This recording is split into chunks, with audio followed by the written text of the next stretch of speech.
this question from our friends Bikram Bagani. What's up, brother? Good to see you. Thanks for being here.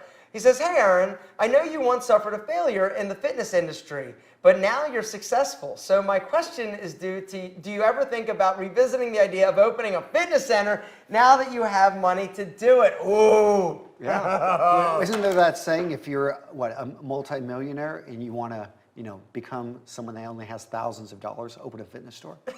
No, I just did that. That is interesting. So, have I thought about it? Yeah, I think about it a lot, and I think about how glad I am that I'm not in that industry again. The fitness industry and that dream of mine, that was what I did from the age of 12. And as I, grew up and as I was able to do that, a lot of the excitement about, fitness is still there, right? I still love fitness. Every single day I work out. It's my passion. It's what I truly believe has fueled my confidence and has taught me, more about myself than anything.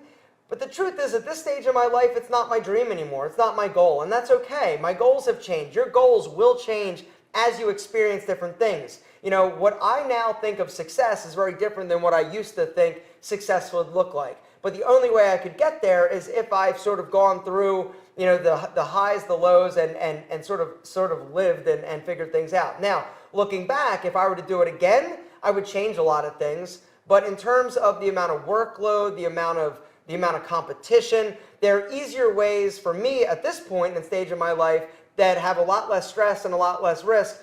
There are easier ways for me to make a living. And so the answer is I've thought about it, and I'm so glad I don't have that business. Antonio has had a clothing company before. And you want to tell that amazing tale of... Yeah, it was a complete failure. First business I started, making good money, except we were losing more money than you're making. So, business lesson. Yes, you're not going to make that up with volume. And I'm so happy I'm not in that business anymore. And I think that one of the things when you do this publicly, you make these videos, is that we actually are able to document and see it. So if you've ever looked at some of your old journals that maybe you wrote in high school and in college, talking about your dreams and your ideas, and you go back and you revisit that, you realize, I'm a different person now. I don't have those same dreams. I used to want to be a paleontologist. And as cool as that sounds, what? A paleontologist, or an archaeologist. And that still sounds cool to me, but I would do it in a very different way. I realized I would never want to work for a university. I would never want to be beholden to a boss. So if I were to get into that, I would much rather be self-funded. We actually talking about a buddy of ours that's a treasure hunter. Saw him at Starbucks today.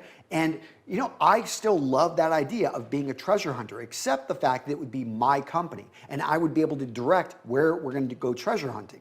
So your dreams, you can still have them and you can still go after that, but you want to modify it to where you're at in life and not, maybe the limited vision you had when you were 16, when you were 26. Now that you're 36, now that you're 46 and you've got more means, yeah, go after that dream, but don't feel that you have to be beholden to the original idea.